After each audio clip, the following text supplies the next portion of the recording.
Le Real Madrid viserait deux milieux pour renforcer son entrejeu. Morten Judman du Sporting CP et Enzo Fernandez du Chelsea.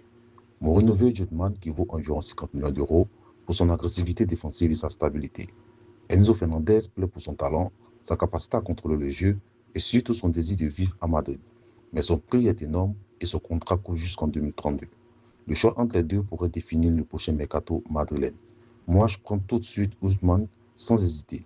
Il est plus rentable, plus solide, plus béton et à 50 millions d'euros, c'est presque un cadeau pour le Real. Enzo est génial, mais il coûte trop cher, est lent et surtout son côté dribble peut gêner le rythme madrilène. Madrid n'a pas besoin d'un joueur qui fait propre, mais d'un joueur qui fait dur et là, Ousmane colle parfaitement au profil.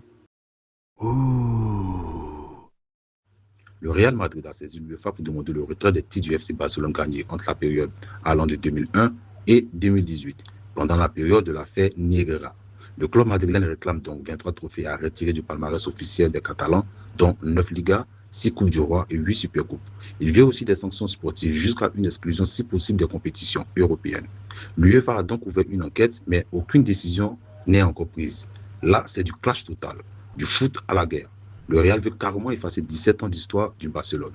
C'est un coup de fou massif.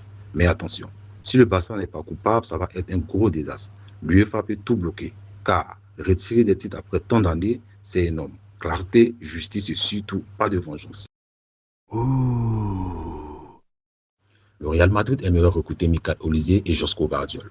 Olise serait très emballé par l'idée de jouer à Madrid, tandis que Vardiol aurait été convaincu par le projet présenté par José Mourinho. Le club pense que ces deux joueurs peuvent renforcer l'équipe dans l'immédiat. Avec le retour attendu de Florentino Pérez, le mercato madrilène pourrait s'accélérer très fort et devenir l'un des plus agités de l'été. Là, le Real doit foncer comme un avion de chasse. Olise, c'est le joueur qui peut casser une défense d'un geste, faire lever un stade et mettre le feu partout. Vardiol, quant à lui, c'est un mur mobile, le défenseur qui rassure tout le monde et ferme la porte comme un coffre fort. Ensemble, ça ferait très mal. Si Madrid peut les prendre, il ne faut pas hésiter une seconde. Le Real Madrid chercherait un défenseur capable d'entrer tout de suite dans son 11 de départ. Et pour cela, José Mourinho pousserait pour un renfort efficace, car la défense reste un point faible. Josko Vardiol et Ricardo Calafiori sont les deux noms les plus appréciés grâce à leur polyvalence. Vardiol peut jouer en défense centrale et à gauche. Calafiori, quant à lui, peut aussi couvrir ses deux flancs. Le dossier pourrait donc devenir une priorité du mercato madrilène. Quant à moi, je prends Vardiol, sans hésiter. Il est plus puissant, plus stable, plus machine de guerre et au Real, il faut des joueurs qui n'ont pas perdu feu. Calafiori, quant à lui, il est très intelligent et propre, mais Vardiol a ce côté monstre défensif qui peut coller plus vite à Madrid.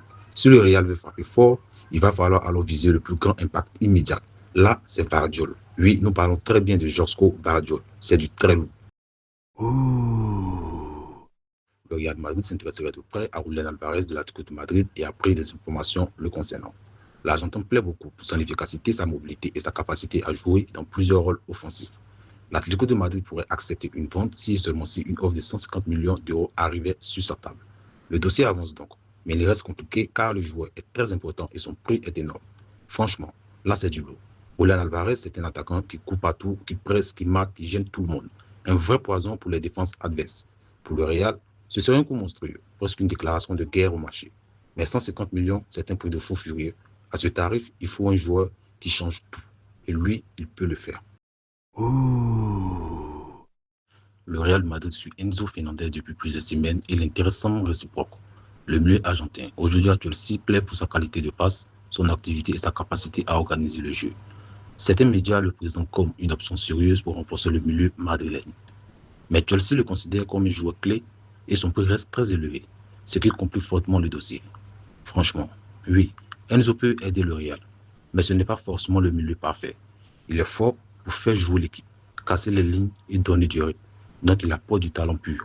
Mais le Real a besoin d'un joueur qui impose encore plus sa loi au milieu, surtout dans les grands matchs. En clair, bon joueur, très séduisant, mais à ce prix-là, le club doit être sûr à 100%.